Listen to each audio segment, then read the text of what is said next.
From iAfrikan Media, this is iAfrikan BYTES, a podcast that features commentary on African news, insights, opinions, and analysis with tech industry leaders and professionals. Welcome to iAfrikan BYTES, another episode of iAfrikan BYTES with me, your host, Bataun Khotsokwane. In this episode, we're joined by Thoriso Rangata, founder and CEO of KTO Digital, a software development company that's been doing a lot of positive work within the South African tech space. We're here to have a conversation with him to find out about his journey and find out about, the journey of an SMME within the South African technology landscape. Brother Thoriso, thank you for joining us. Now, Brother Thoriso Rangata, we were referred to you by Qiniso Mazuban, Managing Director at Indiza Information System, who also is the sponsor of this segment, Uncomfortable Conversations. How do you and Qiniso know each other? Where do you guys meet? How do you... Yeah. Thank you for having me. I go quite a long way back with Thoriso, specifically with Indiza. Okay. We first engaged while I was still incubated by an incubator called SoftStart, BTI, a technology incubator, which was our early days in business. And I think he had done previously some partnership work with the incubator, and he had an opportunity, a project where he needed services and wanted to collaborate with a tech partner. And that's where we got introduced and been working together since then. Yes. Now, the interesting part is that, you and Qiniso are both peers in the sense that you're both founders and CEOs of, technology startups. What insights or what do you learn from each other? So I think it's more of me learning from him. Oh, okay. I mean, by the time we started working together, I think we were 2 years in the business, and he had been 10 years in the business, right? So you can imagine that, of course, at the time, a lot of things that we still needed to learn. 100%. And a lot of mistakes that he had made that we were still to make. Yes. And I think I took him more as a mentor than anything else. And I mean, I call him for the dumbest things. Oh, okay. Like what? Like, just share with us. Like, I mean, is it for referrals, contacts? Yeah, so as menial as, hey, I've got a government project or government tender. This is my very first government tender. What do I do? How do I engage with government? I've got a letter of award. What does it mean? Okay. As menial as that. I think for the first 3 years of our business, we've avoided government opportunities. Okay. We didn't tender for anything. That's interesting. We'll get into that later. Yes, I want to go into I've got my own receptions on that. But don't worry, we're going to air it out here. We'll get into that. But I strictly avoided government business for the first 3 years of our business. And I think when also COVID came in, we needed to also pivot how we were doing our business and really look at some of the processes that we had. And private sector was not doing too well in COVID. I think from our side, immediately when hard lockdown hit, we had a 70% revenue drop immediately. So we had to really look at how we do business, who we do business with, who can afford to do business with us. And we literally got our first tender during COVID. So we started tendering at the height of COVID. At the height of COVID. Okay, cool. So we started tendering literally in 2020. Okay. So that's where even a lot of phone calls were going out to queue. Just getting insights. Okay, how do I handle a government client now? How do I approach it? How do we get started? With private sector, it's simple. You go in, convince a person. 100%. You don't have to worry about the process. 100%. Once you get the business, you go in, you deliver, you're out, right? 100%. Whereas with government, there's all these protocols and processes. 100%. And we needed to find our way around. We'll definitely get into that. There's a whole lot we need to get into that. But the technology space is such a niche industry, and it's good to see the brotherhood between KTO and Indeza Information Systems, and I think kudos to the two of you. Now, I want to just backtrack a bit before we get into the heavy stuff. I noted in your bio, you have a background in, correct me, IT audit and compliance officer. What is an IT audit compliance officer? Let's start there. Okay, so I graduated from CTI after studying computer science. Okay. And literally my first job or internship was in a role with a company called T-Systems, which is a German company. Yeah. They were based here, the head offices in South Africa were based in Midrand. And I joined the company, started off as a compliance officer. They gave it different roles, quality control administrator, but it was essentially to do with IT auditing, security controls, and compliance around that. So they had the two biggest contracts, IT contracts in South Africa, which was Eskom and Transnet, and we were responsible for the security compliance there. So I started my internship there and quickly saw an opportunity where my manager was going on early retirement. And I told him, hey, I think I can take your role. I can take your job.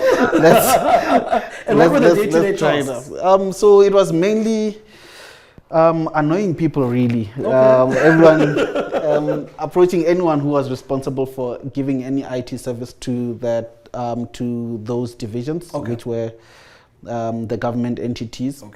Within Eskom and Transnet. Yeah. So anyone who was responsible for the day-to-day IT services, we had to ensure that they were working within the confinement of the security standards and controls. So doing continuous internal audits and going to even the level of technicality of running scripts to make sure configurations are done right, and assessing security requirements, penetrations, no vulnerabilities existing 100%. In the environment and stuff like that. Now, with the current advancements, in automation and AI, how has that reshaped that specific IT audit and compliance? Is it still even relevant? Has certain functions that you used to do automated? What's going on within that space? So I think we are slightly overestimating AI at the moment. I don't think it's necessarily at the level where we are praising it to be, simply because there's still so much manual interventions and human interventions that are required in any sphere of current daily operations, right? So we use, we've got the likes of your ChatGPTs, which currently you would use it as a working tool, you would 100%. Use it as a context writer for whatever you're working on, but you will still need to do the job. You will still need to verify everything that comes out of it. So I don't think we are at a position where we can say AI is currently here to replace anything, but we do benefit off of it. We can use it complementary to what we are doing now. It does make things more efficient. I use ChatGPT for copywriting and proposals and quite a lot of things, and getting insights on certain level of issues that we might be experiencing. Even, I mean, it's just, for me, it's just a next level of a Google, a research tool. So, but there is also in other sectors and other industries, other AI solutions 100%. That sort of have been brought in place to optimize and make things more efficient. But I think the automation, I mean, I was looking at one of the Gartner researchers, and they say that currently across the world, across sectors, industries, there is for every organization that has fully automated, there's still a 30% opportunity to automate even further. Okay. So I don't think we are ever or will ever be at a position where we can say 100% no human intervention 100%. Required or oversight. But a lot of things have changed. 100%, and things are still yet to change. 100%. Look, you said something very interesting. Two biggest contracts at the time, T-Systems had it, Eskom and Transnet. T-Systems disinvested from South Africa some years ago. Yes. Do you know who's currently who's playing that vacuum now? So I know that there was an acquisition of T-Systems South Africa by Gijima. Gijima, yes. So I only have high-level information on it, but I know that some of the, obviously with the acquisition, some of the existing contracts and work would have went that side. Okay. I know some of my fellow colleagues from my T-System days are now with Gijima. So there was that merger acquisition type of process that happened. I do know that some of the contracts were already, because I know the life of some of the contracts with Eskom and Transnet had come to an end with T-Systems. So there was that whole bid for those opportunities at the time. So probably the big guys. The big guys took over. And we'll come into that. We'll come into that. The role of SMMEs, startups in getting those type of contracts, or sort of being subcontracted in those type of contracts. But let's take a step back. 2016, 7 years ago, you started KTO. Now, what type of founder are you? And I'll ask this. You get two types. You get a founder that identifies a problem, and then creates the solution. And you get a second type that creates the solution and goes try and find, what problem to solve with the solution. Which one are you? I think it would be. And where KTO fits in those two categories? I think it would be very hard to create a solution without a problem, right? So you would essentially be creating the problem. So that's not the right approach to take. But I think with everything that we have done, we've identified the problem first. And it has been the reason behind a lot of our strategic moves in the business. And even the approach in what we should focus on as services that we should offer and products that we should offer. Generally looking at the market size and what problems exist out there and where we can fit in. So we create the solutions for the problems. Let's go deep into that conversation. What problem was KTO founded to solve? So I think after my life at T-Systems, I had moved to a company called, a fintech company called Summit Financial Partners, which was essentially on its way to being a digital debt counselor, right? So there I was playing a role of managing and leading the technology and the development team in trying to optimize solutions and systems as much as possible. And the one common trend, I think from every environment that I've been in, from T-Systems and all the projects that we've engaged in, we've seen that a solution, T-Systems sort of major revenue generator from what I could see was on selling technology products, and then the support and implementation and the consulting service of it, right? So for me, across the board from all the organizations I've dealt with, I realized that we are introducing all these products, your Microsoft solutions, your best practice tools, they're called, but into the environments and your enterprise solutions, but they are also rigid. And with every client, the frustration being our processes are different. Everything is unique to our environment, and it always creates the need for, we need custom solutions, we need custom service providers, right? So I then took that approach to say, establishing a software development company would be us approaching clients to say that we are not going to give you anything off the shelf. If required, if that's what you need, that's what it will be, right? But we want to give you something that's suitable for your processes and what's suitable for your needs. Okay. And we quickly found that it was the case. I mean, one of our first big clients, I remember when we approached them, they were spending roughly $1 million to $2 million a month on an enterprise solution where they were barely using it, right? And we built a custom solution just to manage the basic process flow that they needed and cut down the costs by about 90%. So that's, for me, the value that we saw introducing to their clients. Okay, so now in the early days, you know, where your idea is now validated, you've got traction, your customer base is growing. Were you bootstrapping from your savings, or were you still 9 to 5? You know, doing, you know, one leg in, one leg this side. How were you navigating? So I think I was very fortunate with my previous employer, where I think 4 months into working with them, I then proposed to the CEO of the company that instead of him employing me, he then employs my company. Oh, nice. So my resignation was a proposal. So that's a nice way to look at it. We started off with a 1-year contract. That then meant that I don't start at zero, right? Okay. So immediately had a client. We had retainer, we had consistent revenue, at least for the first year. Okay.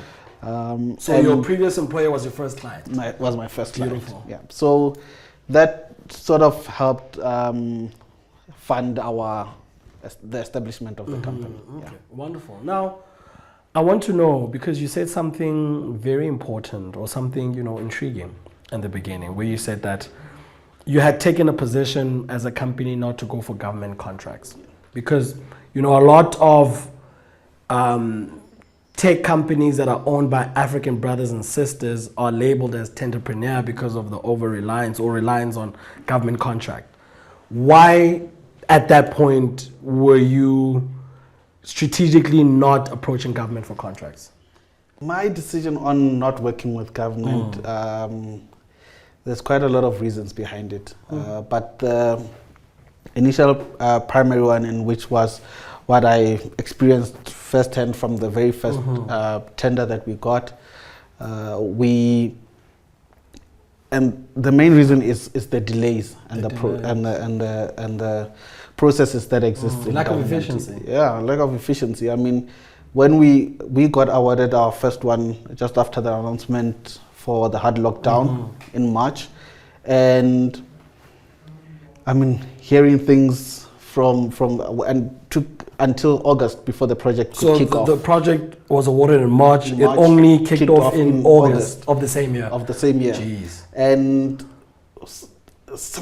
I mean, sorry to say this, but stupid reasons, right? I mean, they would say things like, no, the procurement person has been working from home, but the procurement person doesn't have a laptop. The PC is at the office. So how are they working from home? So for me, it doesn't make sense how an organization can claim to be functional and be doing such things. If that was to happen in my business, I would shut down immediately, right? So for me, it explains why all the financial issues with any state-owned entity. But that in itself kicked off the project in August, only got paid a couple of months later, and we have to, from our side, fund this project. And that's where I called Q and said, Q, how do I fund this thing? I don't have money, we are broke. And even any other additional existing supports that would exist for funding purchase orders and financing for COVID, during COVID season, were just not there, right?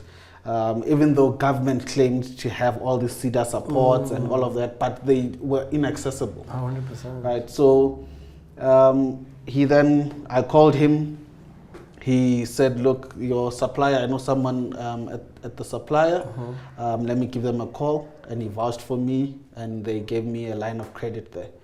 But still, we delivered overheads, I'm incurring the cost. We are working on the project. And it still takes months for the invoice to get paid. And even because of that, in the year 2020, December, we had to let go of 2 guys. Because of that delay of payment? Because of that delay of payment.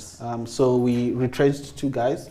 Fortunately, one of the guys, we recruited him back in March 100%. This year. But it's those things. So it became too expensive. For me, it looked too expensive before it even went in. But as I saw it, it really was expensive, right? So that's the first point. The second point was around the bribery that goes on in this, and for me, I find it quite strange that we've created a norm around it and we've accepted it. So it has been standardized as the practice of the thing. So unfortunately, my parents are not veterans, are not affiliated with any political party. There's no connection anywhere. So for me, I understood. I knew my lane. I knew that. Firstly, that's not how I want to operate. 100%. And I wanted to just serve. I wanted to offer a service. I just wanted to run my business, right? And the environment is not conducive for that. How the environment is set up, and quite a lot of people kept telling me that you are being naive. You just have to accept that this is how the environment is for business in South Africa. And that contributed to even my decisions around going out of the country. Imagine. Right? So simply because that's the modus operandi. And it's such a frustrating, when you're in it at that moment, it's so frustrating because I mean you have to retrench people. You're taking a toll financially at home. It's COVID. Like there's just a lot going on. Exactly. And I just want to know, so you're saying 2 issues: efficiency, payment delays. Now let's just touch on the payment part. Because you couldn't get your money up front or in time, let's say that, right? In terms of, luckily for you, you had Clinic, so you could, tap into those connections and networks. But couldn't you raise money during that period? So couldn't you go to banks or other sort of credit lenders? What was the experience in terms of fundraising this money to, do this project? So if you can remember properly, during COVID, lines of credit for business were stopped immediately. 100%. Right, so the banks were not offering credit. There were the interest-free loans, the payment, the debt relief scheme for the banks that they were offering, which was in collaboration with government.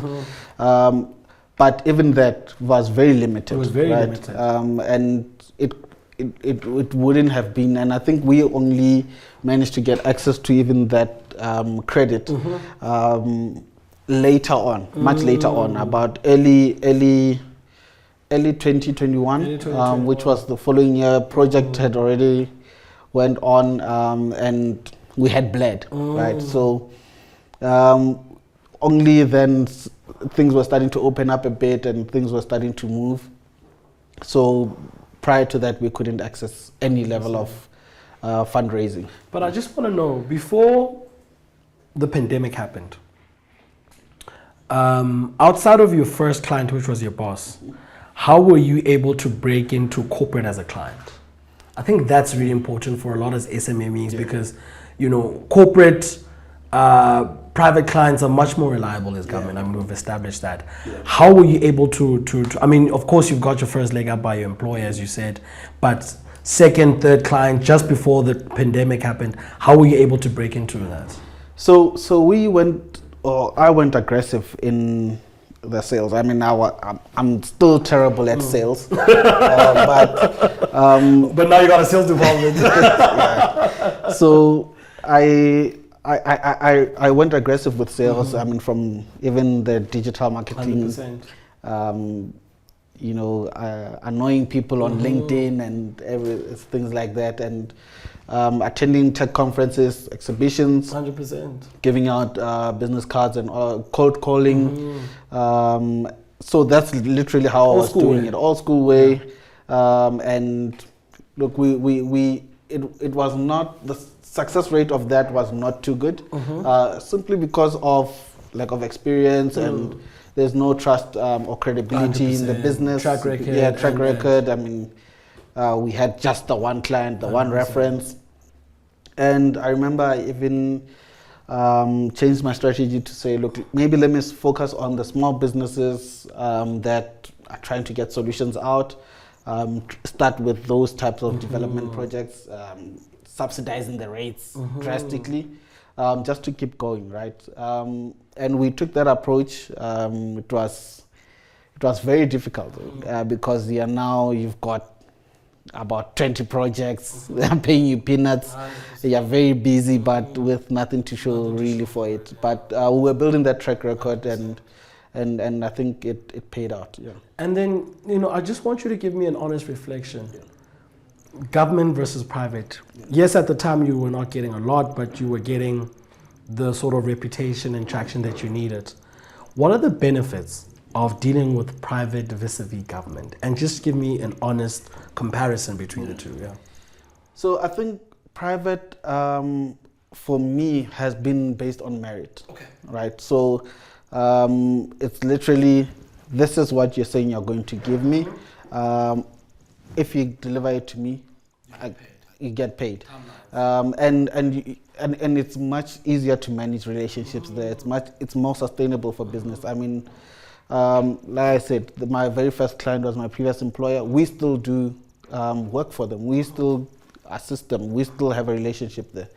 Some of the very first clients that I've had from our first year in business, we still have business with them, right? So for me, it's more sustainable. It's more, government, like I said, the processes.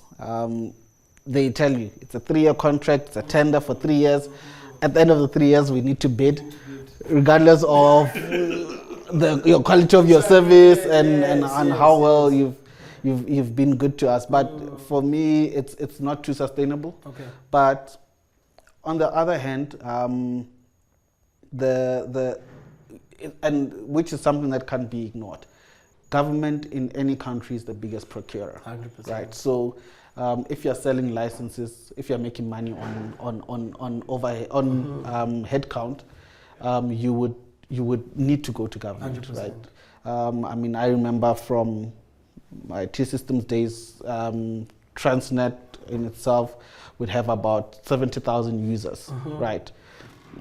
If I'm saying I'm taking the same solution, taking it to private sector, I'm probably going to take it to a business down the road, which would have about 500, if it's a medium-sized to large company, 500 to 4,000 users, maybe. So, the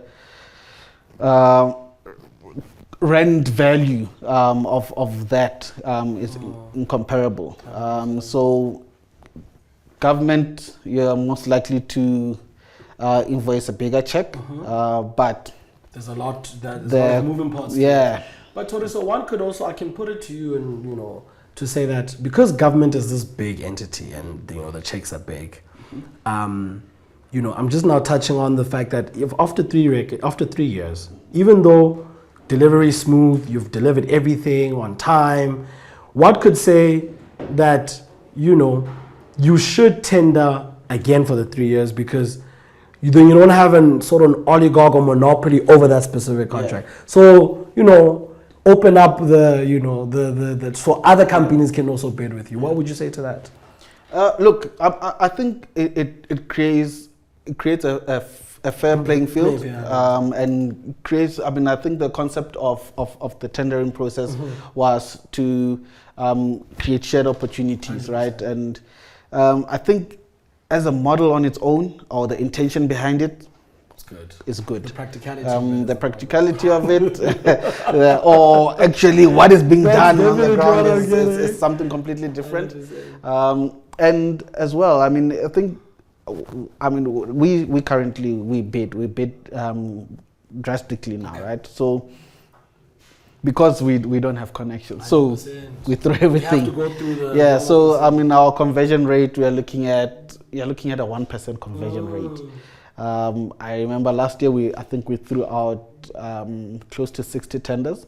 We only got 2, right? So it's the conversion rate is not so good. This year it's only when we achieved the 1% conversion rate from so far. But it's not so good. But if you structure it properly, make it part of your process, and then we went back to saying, let's go back to our private sector. Let's focus on that. That's what works for us. That's what's sustainable for us. And then this comes complementary to the process. Have you ever been asked to pay a brown envelope?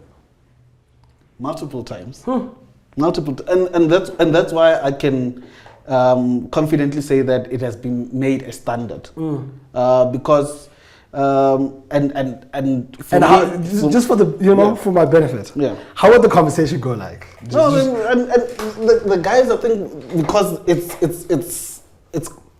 it's been practiced for so long, they do it without any impunity. Right? They just say it like that.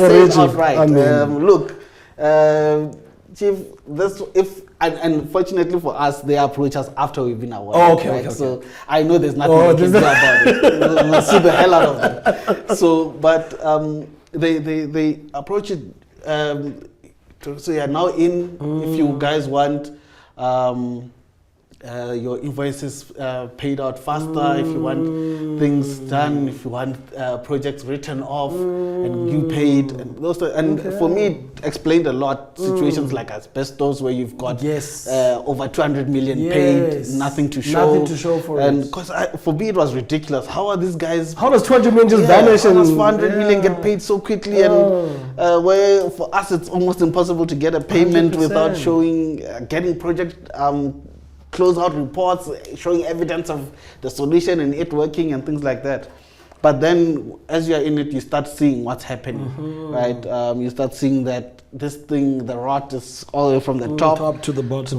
100%. So it's been embedded in the system, and anyone in government who will say that they are dealing with corruption or they are dealing, this bribery thing doesn't exist. It's too deep. They're lying. The cancer is too deep. So it's deep, and everyone is aware of it. Just the same way as we know that, the land grabs in Hillbrow and what's happening there. You can look at it and you say, this is happening there. This is what's happening. Police, what are you doing? You're passing the building. And the person literally passing it, that is happening. So we should just accept that we are ignoring them. Right? We should accept that our government is ignoring it. We should accept that our police are ignoring it. Our officials who are sitting up there claiming that they are cleaning up, they are not cleaning up. If that was the case, we would have seen arrests with some of the clear evidence that came out of state capture. So nothing is being done. These things are being overlooked and swept under the rug, and political games are being played. And we just have to accept that because of the government that we have, that's what we will get. Let me ask you this, and this is the last, not last, but I just will go into another thing. Do you think a change of it, is it a people thing, a process thing, and would technology help in automating that process? I'll tell you why. So in this series of uncomfortable conversations, we're having the CEO of SETA. The new CEO of SETA, Bongani Mabaso. And he talked about using AI in the procurement process of SETA to allocate and vet and all these things. Do you think that would help to deal with that problem? Look, I mean, I think until we deal with the real issue, because that is us trying to ignore the issue, right? We are trying to say, okay, the problem is that this is what people are doing, so let's maybe just avoid the people and not create any consequence management to what's existing. So people, let's have them get away with it and try to find a workaround for it. But even with that, because you're not dealing with the real issue, you will still have situations like where there was an article where, I think it was in Zimbabwe, where an anti-corruption system was built, and they found that bribery was paid to build that system. so whether it's almost as if, look, you're creating a problem to fix the problem, and so it's for me it's not dealing with the real issue. And I think I've been fortunate enough to get exposure to first world countries and countries that are, would say, more developed. And for me, it doesn't make sense. We just need to be pragmatic. We should benchmark against what others are doing. We see other countries, and I mean, you go to the UAE, you get to Dubai. Look, everything has consequences. You cross a red robot. When you're leaving the country, you get a fine of about almost 10,000 rands, and you can't leave without paying it, right? So and even with the people, a person is driving down the road, he stops on the side of the road to pick up a phone call. And it's not that someone is seeing him, but it has been built, it has been ingrained in them that follow the rules, follow the law, right? So we can't just accept that this is what's happening and just ignore it. We need to address it, and we need to deal with it. And trying to find a workaround is not the solution. And for me, we've got a government that is refusing to fix because they are part of the problem. 100%. And going back to your question around dealing with the people and is it a people problem? It's exactly what it is. And for me, I'm going to outright say it. Someone was saying that we would be nothing without ANC, but we are where we are because of them, right? And they're saying that we don't know what the next party is going to do the same thing, the next government would do the same thing. But we don't know that. What I do know is that this guy's messed up for 30 years. 100%. That I know for a fact. And there's nothing in the trend of history of the past 30 years that tells me any different, 100%. Right? So all I do know is that we don't know what the next part will do, but these guys, we know what they can do. And look, the culture of lawlessness, that's what I'm essentially getting from you. It's not, it's scientific. I mean, there's so many reports on reports, Auditor General, state capture, and. So, okay. What's your hiring process? And how do you retain good talent? Yeah. Okay, so I think from the early days, I started off with what I knew. I mean, like I said, I studied computer science at CTI, and I knew that final year students, we have this software dev competition where we've got a project, right? So you build your own, you build a solution, and then we get graded, and there's a scoring. And what I did is I went back to the institution and I said, give me the top 5 100%. From this year, the past year. I mean, I know I didn't even make it top 30. So I know what it takes to get there. So I was going to, so that's where I was pulling from. And one of our first developer, I think came second at CTI in Midrand. Okay. So that was him. Our second developer that we recruited was also in that same group, came third. And that the guy who came first, we gave him an offer, and then he got another offer with the company that was sponsoring his bursary. Competition is tight. Yeah. So, but that's the process I was following. And then over time, I think 3 to 4 years later, I started working closely with organizations that were funding interns. So we would then bring in like funded interns and just upskill them and train them. So we had a lot of that going on, and a few that were experienced guys that we've dealt with in other projects that we recruited and brought on board.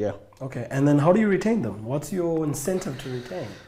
So good quality. Yeah, talent. So for me, it's been it has not been easy to retain, right? So, and we started feeling it heavy, I think, last year when, for example, our very first developer who had been with us for 5 to 6 years then resigned, got poached by the big guys.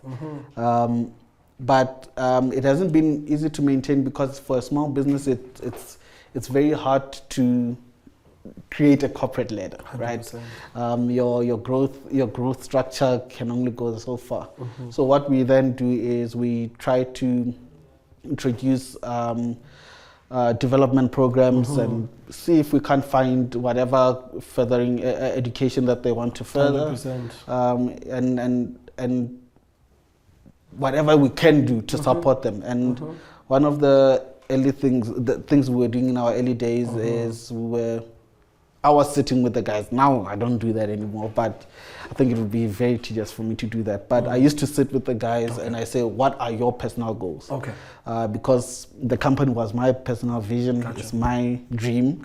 And anyone who is employed in the company was helping me achieve my dream. 100%. Right? So I would say, what are your personal goals? And the very first person that we employed before we brought in developers was a UX UI designer. And he was saying that he's into photography and he's into other things that were outside of his work field, and we bought the first camera that he was using, and I was saying, do you want to do training on those and those types of things? And then he also ventured into his own business, fortunately. But for me, it was, let's look at what your personal goals are and look at your growth plan for that. But it would be very hard now with the massive team. I mean, I walked in as we were walking in. It's 2 floors, first team, a second team, and is it still 20 or has it grown? Because it looks like more than 20 people. Yeah, it's slightly over 20 now. Slightly over 20 I think we are now on 22, yeah. Beautiful. Brother Thoriso, I need to understand this. South African labor laws, being an SMME, having more than 20 people, as an employer, it requires certain things from you. Employees have rights, you have responsibilities, and you have rights as well. As a SMME, because these things of HR, they're easier, or I'd like to believe they're easier when you're a much more bigger company. But being an SMME, you have a 20-person team, everybody's on the same floor, everybody knows everybody. How does the South African labor laws, in your experience, do they assist you, or are there sort of barriers in terms of, hiring and firing talent? Because there's a lot of new technology, there's a lot of scaling down or up. How do you navigate that space? Yeah, so I think we've never had any issues internally, purely because you deal with people on a human level, right? So we've never had a situation where we've had to deal with any labor disputes, and we've never had a situation where we've had to deal with firing in the context of we have to follow procedure and things like that. But I've always been well aware of the process and what it would require for us to do anything, and that's why we've incorporated a lot of policies around disciplinary actions, dealing with some of the issues that we've had with performance and things like that, but dealing with them internally and managing that. But for me, it has not been a problem. What's the problem is not understanding why I have to contribute money to Qaeda every year. Department of Labor. I mean, I thought we are contributing UIF, we are contributing payee. What's Qaeda for? Yes. But I mean, let's talk about that. Is it tedious? The whole UIF, Qaeda, this, that, and the third. Before we brought our HR person, it was very tedious because it doesn't make sense. So I managed, and it was standardized with whatever accounting firm we had at the time, was managing our payroll, was managing our finance and our books, submitting our UIFs and our tax submissions. But then there's this thing, Department of Labor still wants us to declare, and so that's where even JCRED came about. Okay. So for me, it was the inefficiency of the decentralization of information. It's as if everything can be in the same thing. You do UIF, one thing on one portal. Because the strangest thing with us is that for JCRED, we are, our biggest client is government. 100%. We are taking government information and reselling it back to them, which doesn't make sense. Now, I want to get into JCRED because you opened it up right now, and you won the NetBank Business Ignite Award for that. Before we go into JCRED and some of the labor issues that that inspired that, winning that award, what did it do for you, and how did you benefit? Because there's a lot of these competitions that happen, and a lot of these competitions that happen, some of them, the return on investment is quite questionable. What did it actually do for you? Yeah, so with that one specifically, it was firstly cash injection. Okay. Which was, yes. So for me, it was more valuable. That was more valuable than any other, I think, competition that you can ever get. Because someone was telling, I think it was even Thoriso was telling me that he's went to a podium, going up to a podium to collect an award, broke. Very broke. No, that's what happens in all these competitions, because it looks nice from a PR, but you don't get any cash. There's nothing clients, So there was some level of business support that they then offered, mentorship and training post the award, which for us helped us along the lines of some of the strategy plans that we had. So they helped guide us and sort of model that properly for us. Yeah. Okay. Now, JCRED as a platform was inspired with the frustrations of, you articulating UIF and how, that whole process and submitting this, that, and the third. Explain this to me. Yeah. And I want you to tie it in as you're answering. The labor laws in South Africa, are they against business, for businesses? And as you were building JCRED, which is a data analyzing, data processing tool, because we're going to have the CETA CEO.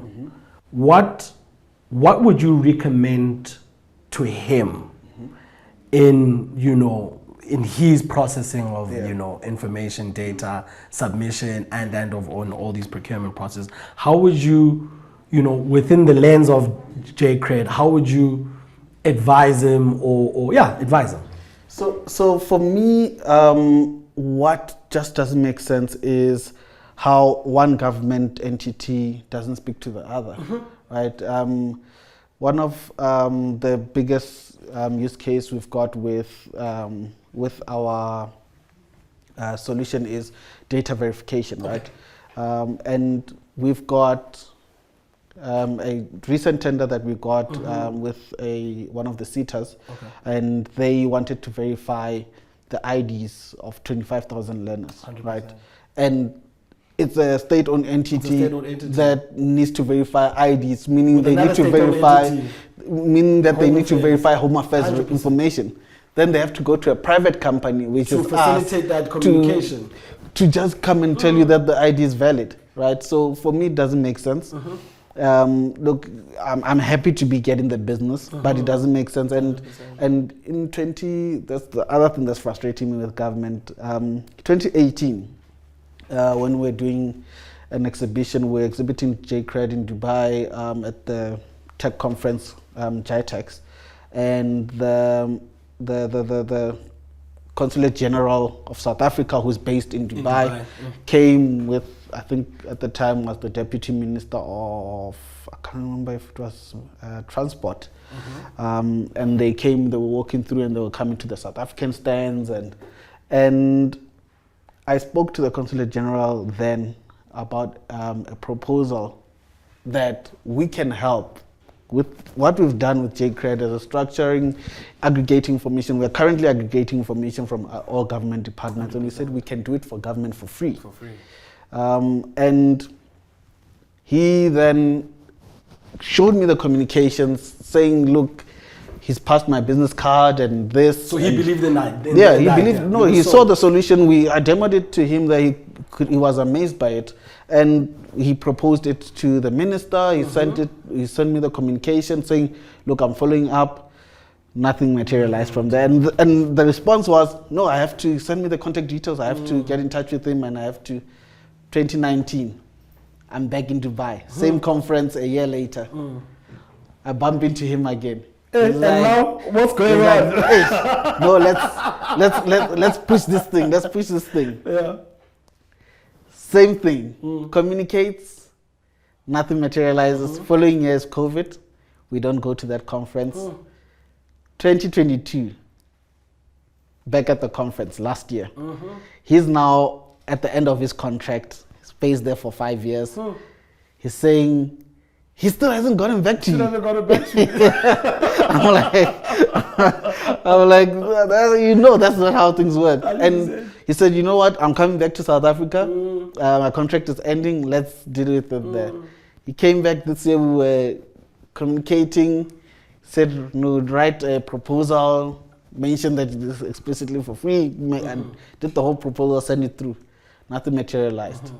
And that's my biggest gripe with government in South Africa, is that practical solutions will not be adopted because of who you are. No one knows you. So just for that mere fact, it's not on merit, it's not on anything else other than I do not know you and who are you with, So sounded to me like you sold it to the Consulate General in Dubai. What is JCRED? What does it do? What problem does it solve? So I think in its simplest form, and I hate defining it in its simplest form because my plans for it are much bigger than that. And you'll take us in the future. Yeah. So what JCRED does is it aggregates data from multiple sources. Here in South Africa, we are registered as a credit bureau, so we're aggregating information, credit information. We are pulling information from the traffic department. We're aggregating information from Home Affairs and CIPC for company information, property deeds office for property information, for different use cases, right? Whether it's vetting, verification of information, but for me, and I was just talking to someone recently where I was saying, as much as it's a KYC platform, you're a customer and you are saying that what you are more looking at is getting to know your citizen, right? So because we use your true form of identification, which is your ID, and trace everything around you from that, from assets, vessels, property, companies, whatever it may be that's attached to you, right? So we have that as a solution, but where we really wanted to take it was with what I've seen going on in the UAE. So in the UAE, everything around you is known, right? So they know that Thoriso, who has entered the country, I mean, I have a residency ID there, and they know everything about me. So from property to everything to even fines and warrants and everything is aggregated, right? So, and we tried rolling out the solution there, seeing how it would work there, and it's almost impossible because government has become so efficient that we have no business there, right? And everything is optimal. I mean, it took me less than 5 days to get a residency ID. Wow. In the UAE now? Yeah, in the UAE. And purely because everything is working so seamless.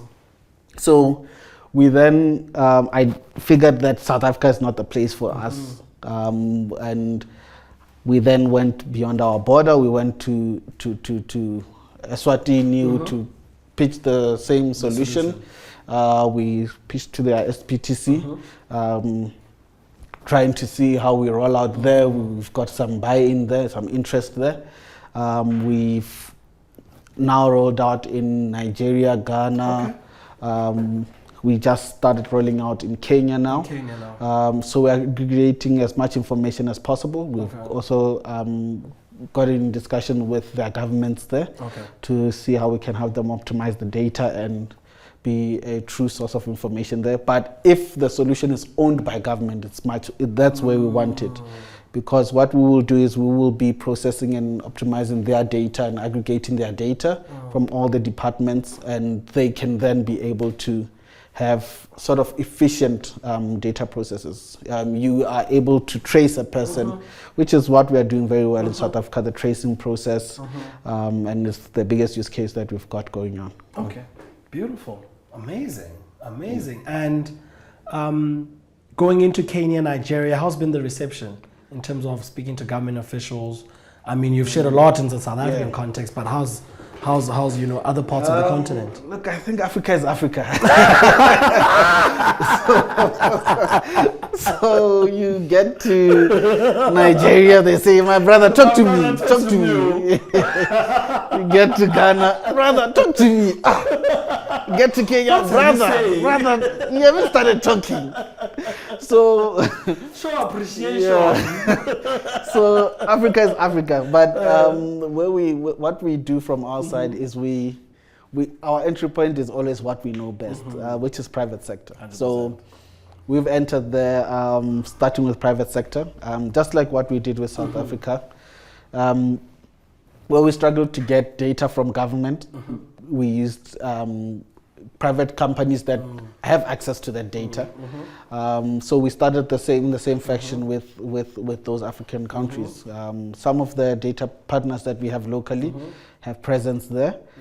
So it was easier for us to just soft launch with whatever small data sets that we have, and we are gradually expanding that. So I understand just walk me through the countries: Nigeria, Kenya. So it's Nigeria, Kenya, Ghana. We've got Zimbabwe as well, but another trouble environment. They're getting money out there, it's a problem. And Kenya, and Namibia. So how's been the scaling aspect of it? I mean, you're all in these different jurisdictions. How's the scaling? So we are operating those contracts from our registered company KTO Global in Dubai. Okay. So you're operating those different jurisdictions from Dubai. From Dubai. Okay, 100%. And then how does the South Africa? Is this office in South Africa? So the South African company is the holding company for. That's the Dubai structure. Company. Yeah. Okay. And let's talk about future build ventures. Yes. Why did you start the VC firm? So I think for me it was tied to my experience in raising funds. So when we started, we started the development of JCred in 2017, right? And launched it in 2018. But when we started it, there's a lot of regulations around the data that we've got. So the compliance credit bureau to be accredited took us 4 years to get certified as another tedious process. Why should it take 4 years? Government. They would spend a year and tell you that we still haven't touched your application. But the process around the requirements for compliance and were very expensive. So immediately, and that's what prompted us to start with the exhibitions in Dubai, was to mainly pitch and raise funds, right? And South Africa, we had been engaging with a lot of local VCs, and that's where I saw the biggest problem. All the investors in South Africa are very risk averse, as if they are banks, right? So they are looking at sort of established businesses. You look at some of their portfolios are with companies with very good track record, right? And which is far removed from the true concept or definition of what a VC is, right? So VC, looking at the merit of your growth potential, and obviously the quality of product that you have, and what your market looks like. But from what I've seen, it was completely different. All of them had interest, but because it was very early stage for the product, they saw it as very high risk. Okay. No one ever said no to us, but no one ever said yes either. So we've never gotten any funding. And JCRED did quite well over the years. And what I then started piloting with before I actually entered the VC space is I started exploring acquiring, because we had a lot of companies coming to us having ideas. They want to build a solution, but they don't have the money or enough capital to fund the project. So if we believed in that idea, we would say, look, we would subsidize the cost in exchange for equity. So that was sort of me taking my first step or in entering the VC space, whereas we are literally investing sort of time for equity, and we built some of the we got some of the portfolios coming in there. We had through that structure, we had about 5 companies, 5 products that we invested in. None of them did too well. I mean, it's the VC it's a process, but we've got quite a few. We've got 2 out of the 5 that are very high potential at the moment, are doing fairly well, but they are still in their early stages. We are seeing how that will go. One is doing quite well with the pipeline that it has, and then we had others that scaled and crashed, right? But that was a learning experience. But 2021, I then got a mentor who has been 20 years in the VC space. Wow. Who's your mentor? His name is Pindili. Pindili, okay, yes. Beautiful. He had been with quite a lot of VCs and the establishment of quite a lot of VCs, and his background with working with the big VCs that exist today. Okay. And he just walked me through the landscape and what it looks like, and he expressed the same sentiments that right, the landscape is not the true definition. I mean, you go to your Silicon Valleys in the States, it's a different landscape altogether. The risk appetite is very high. You go to the UAE, same thing. People are throwing in money simply because they understand. And I was looking at, he even shared with me the documentary of the conceptualization of a VC in the States, where it's these old wealthy guys who were just throwing money. And one of the guys was saying that, I could have gotten like 20% shares in Apple for about $100,000 back then. And he's like, look at what it is now. And he keeps kicking himself over. I want to touch that because that's a very important. That's a very important aspect. And I want you to be honest. Is it because in our context, the people with the money do not look like the early stage businesses on the ground? In most situations, yes. But I think what's causing the issues that exist is the investors. We've got too many CAs running these VCs, and it's a numbers game for them, right? So it's, like I said, risk averse. So they are mitigating a lot of risks. And the VC space is a risk game. It's a risky game. Yeah, so they are looking out for their investors, which is all good and well, but still have to have the whole methodology of a VC, which is being missed. So when I entered the space, I mean, when we were trying to raise funding, I remember we were trying to raise something like the first year in 2018 when we launched the product, trying to raise like 1.4 million. 1.4 million. USD or rands? Rands. Okay. And that was just for compliance. We needed to get the certifications out, and it was expensive to get some of the security requirements out and the infrastructure there. So it was a nightmare to raise that money. And we got business, we continued growing, we then got to a point where we needed to raise further investment, and we managed to get with Samsung, the EIP Equity Equivalent Program, we managed to raise about 5 million there. And we managed to raise with the tax innovation incubator as well. We managed to raise about 1 million there. Okay. And we are still raising for scaling, for especially the other operations. Okay. And we got some Dubai investors as well. But all of that showed me what the environment looks like, and exposed me to what the need is. I mean, one of the companies that was our neighbors at the very initial incubator were in Soft Start. It's called Dropper, right? Okay. And they, same thing. We're going to attend the same investment pitches we were doing, and not so much traction. And only when they got established and were doing quite well. Look, they did raise a few rounds, but when they were doing very well, then it started looking advertising for the big guys. And I know that they got like I think about 60 million or so dollars last year raised. But it's that those high potential opportunities that could have been picked up at a very early stage are being missed out on. Okay. So that's what we're trying to fill with that gap.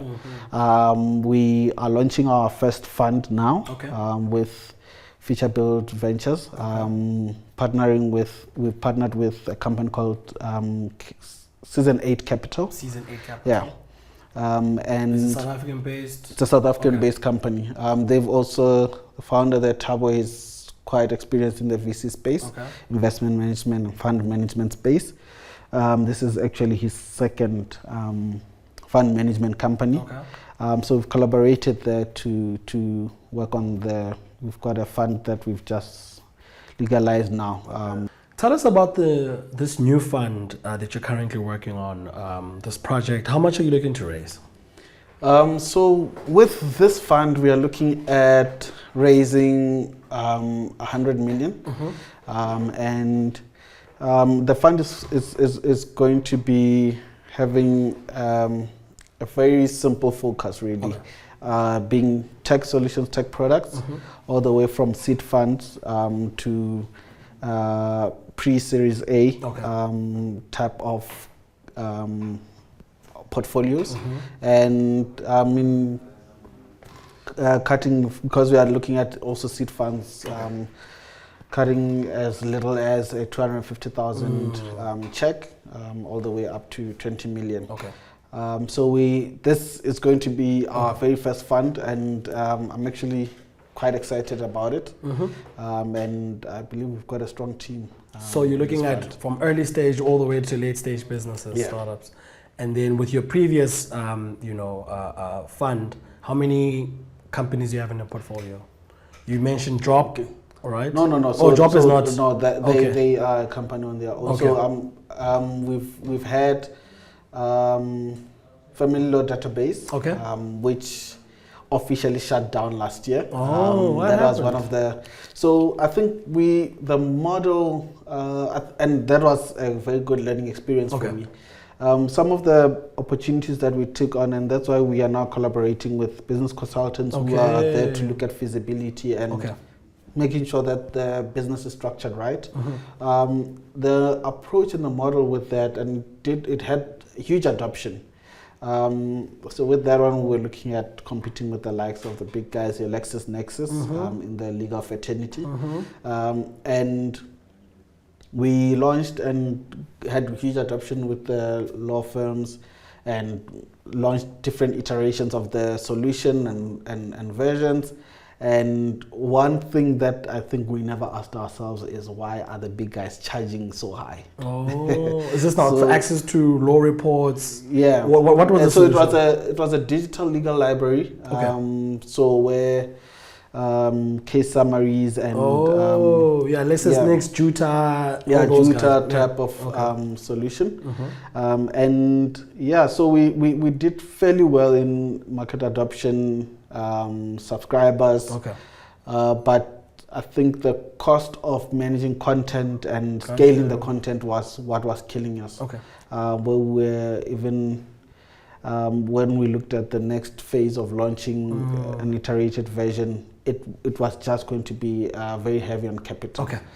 So it looked like it was better to close shop than to bleed any further.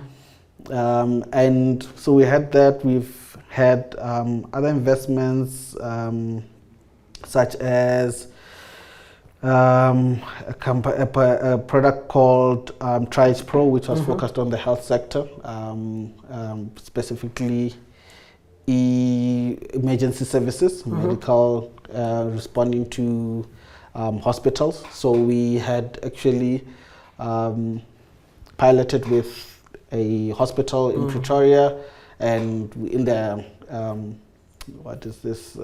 their casualty department, we've set up screens where information is reading into from the ambulances and paramedics, which was a way of mitigating against the issues of the hospitals not being prepared for the patients that are coming in, and helping with the management of the patients as they are coming to the hospitals. And a stupid thing like addressing ambulances getting to a hospital and not finding availability there. So that was that. And other portfolios, we had a waste management solution for digital solution that we piloted in Swaziland as well. Also tried to pilot with a few estates here in South Africa. The adoption there is not too well, even though the pilots are fairly successful. So we are trying to see how we can better tackle that. We've got another one in the telco space, which is showing the biggest potential, VIVR. So it's basically a visual-based telephony system for call centers. But we, for some reason, have a different use case where for tutoring and tutoring type of model, that's where it's getting the biggest adoption. And yeah, I think they've just also raised money there.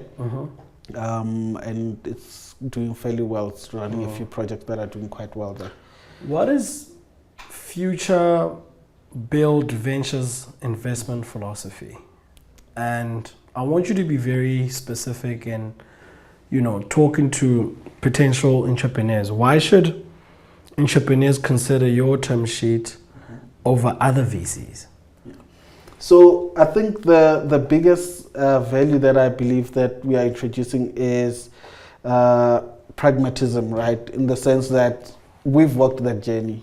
We understand the process. And my business partner there, a lady named Chichi, who's based in Cape Town, her focus has purely been in her background, worked with Naspers labs and worked with different ventures around supporting them, around scaling and all of that from a business support perspective. 100%. And then we've got like 8 Season Capital that is focused on the financials of a business and helping them stabilize that and optimize that.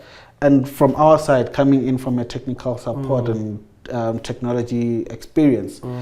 So we are then there to support the businesses, unlike what we've seen in most VCs where it's literally just cutting a check, right? But the post investment support and the growing and partnership. So 100%. I mean, for me, it's and that's why most of the investments that we do, we say either let's be there with you in a management structure or a board structure, so that we can help build this thing with you.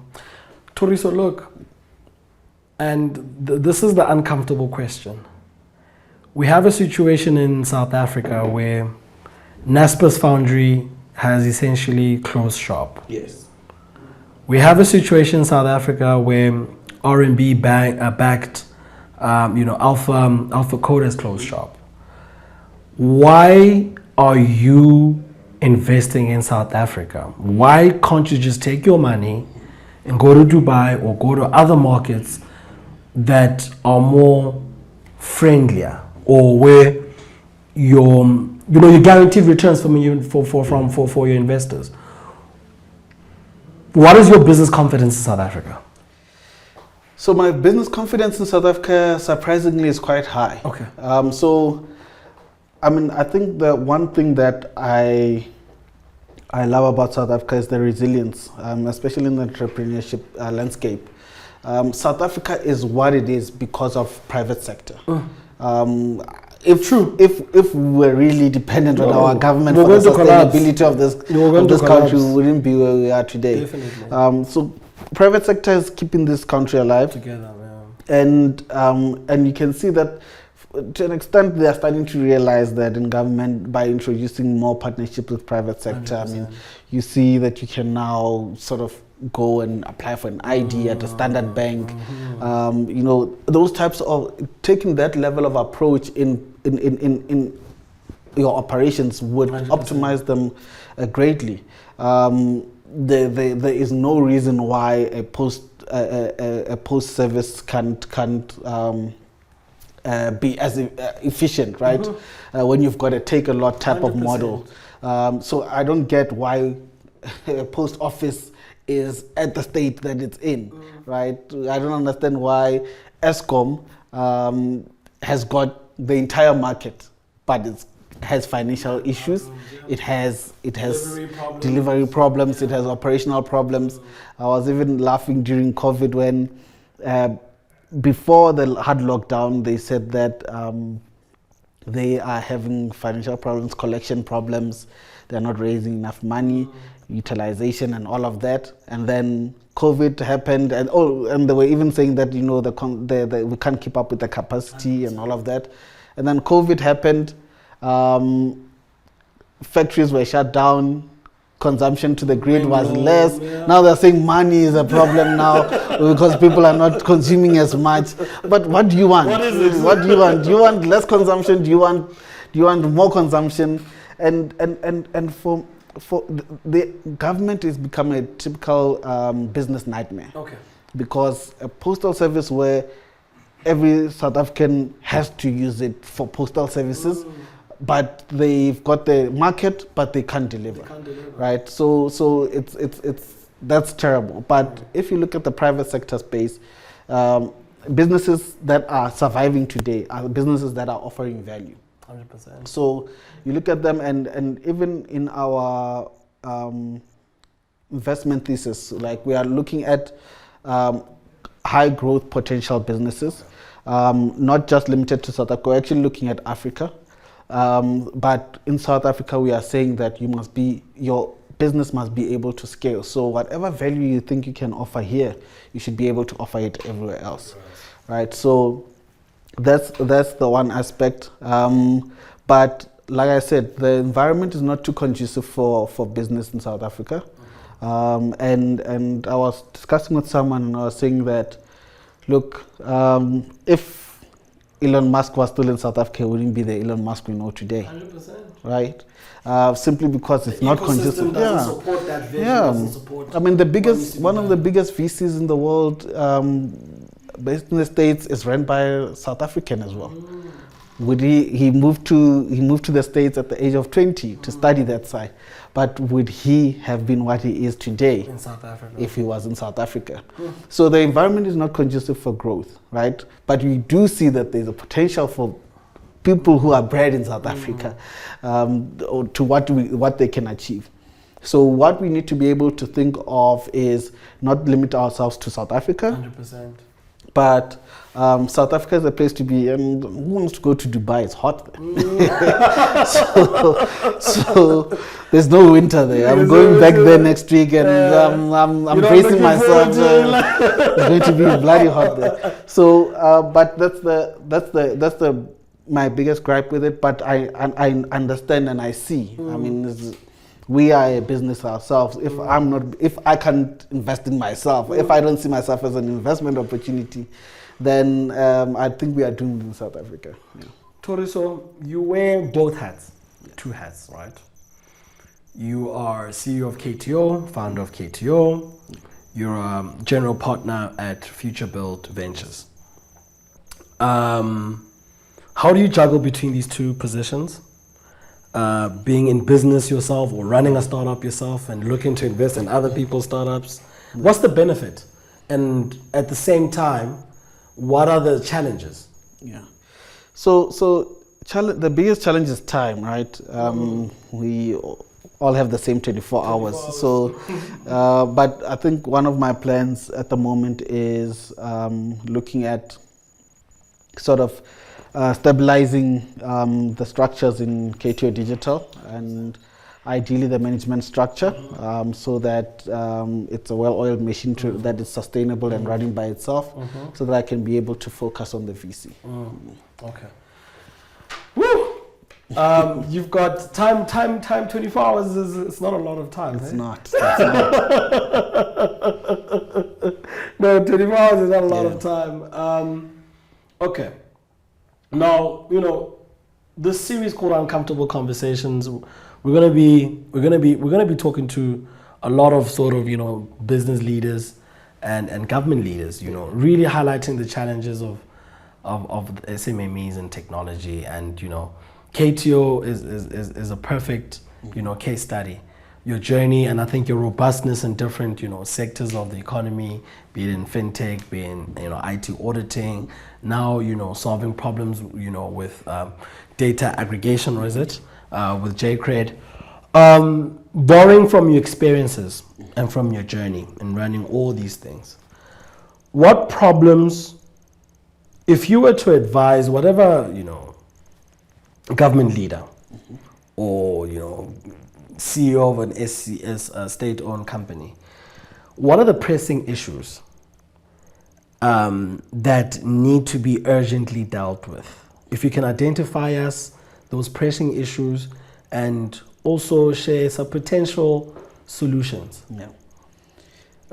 So I think one of the major issues in South Africa is the lack of support around innovation, right? So if you look at what's happening, I mean, I see that it's less of that is happening now, but obviously the mindset has still not changed. But you go to any enterprise, you go to even what government advertises as a tender for a solution or for whatever requirements that they have, that is a tech solution that they need, they still mention a Microsoft. They still mention a SAP. They will still mention a whatever, right? So, and in my mind, everyone's understanding, when you mention Microsoft, money is going to Microsoft. You are recommending a company, right? Regardless of who's going to be the middleman and the reseller and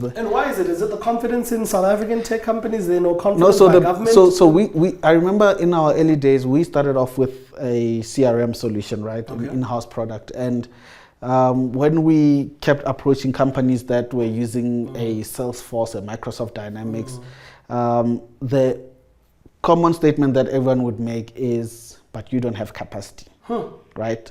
You don't have capacity. This is by government. Yeah, government clients, even big private sector clients. You don't have capacity to support us. And my thing is, look at Microsoft. The moment it got adopted by their government. Got you. Of course, if he has given me 70,000 licenses, I'm going to have the money to support you. 100%. I'm going to have the money to build my capacity, 100%. right? So what is required is your support. So you have to be able to say, and maybe the discussion then needs to be preferential appointments or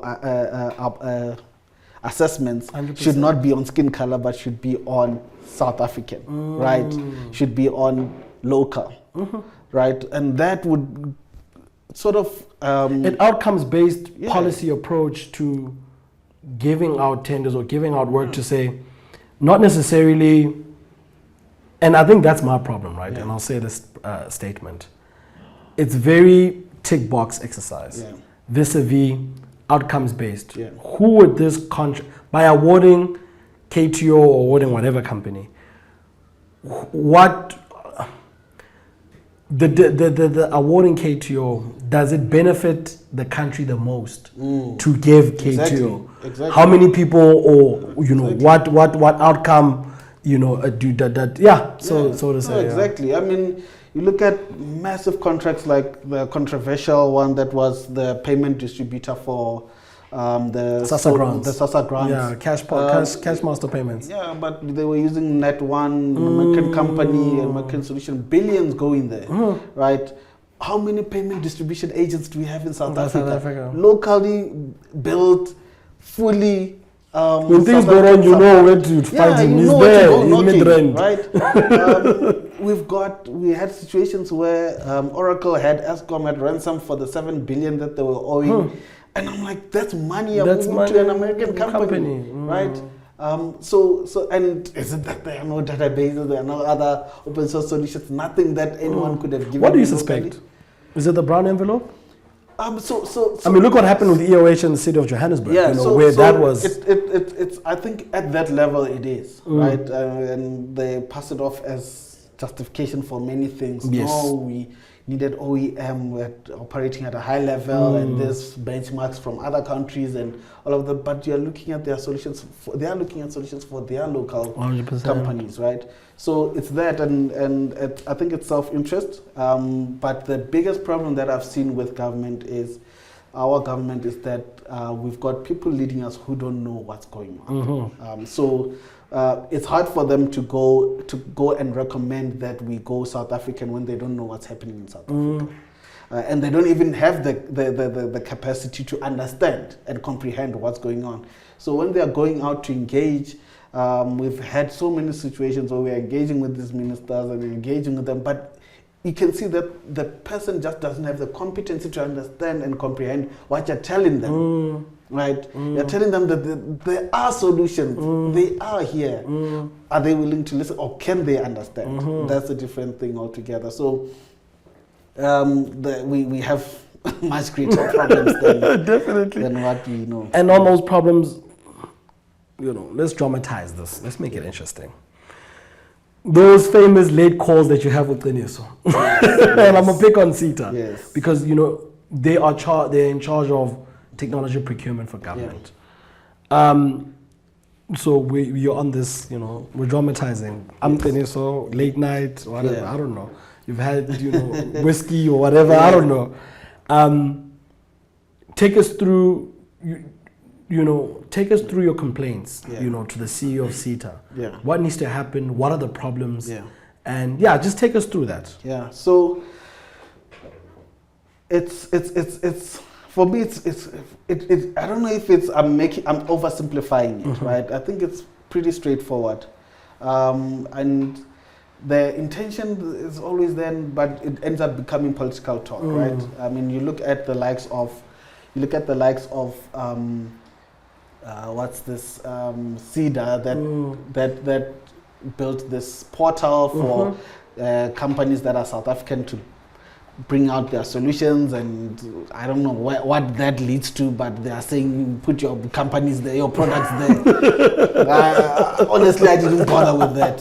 And even the previous incubator said, no, Thoriso, put your product there. Yeah. Not even one company can come and tell me what that has done for them.